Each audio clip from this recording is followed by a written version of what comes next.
ارشاد آزادی، تنظیم محسن امیر، ضبط استودیو تکنیک.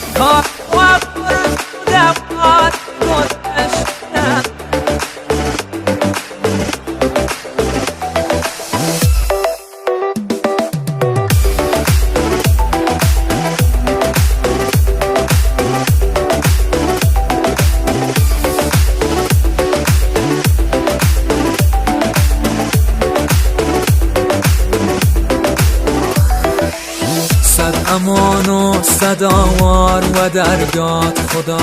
تا چنین ظلم و ظلمت چنیدی جفا، خسته بیمت و ای هم کنامردیه،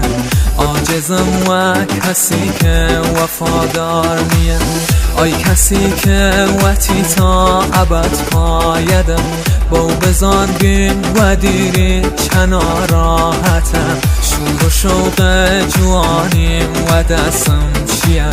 هر کدینی دمیشی یدیشیت بیاد، استرسیرم و روزی کشیدنه، حق غیل شوانه رفیق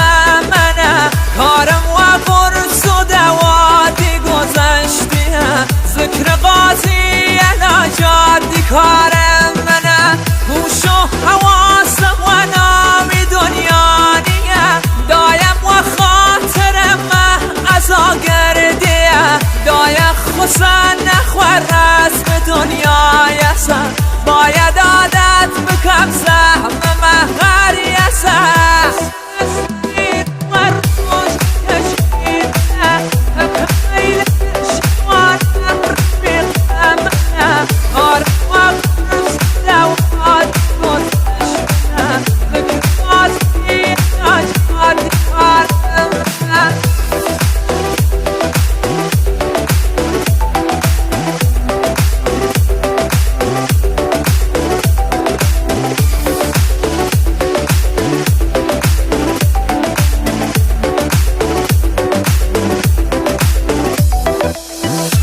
سنگینی هانا و گلوم ای خدا، زخم پر دردی هانا و دلم ای خدا،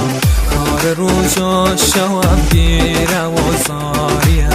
کل دنیا و حالم خبردار بیه، آی خدا لعنتت که جت بی وفا، چی دلت هاد بشید و مبینی دجا، بد نکردم خدایا تو خود شاهدی، خود مجازات بکر رحمی نکه و پی، استرسی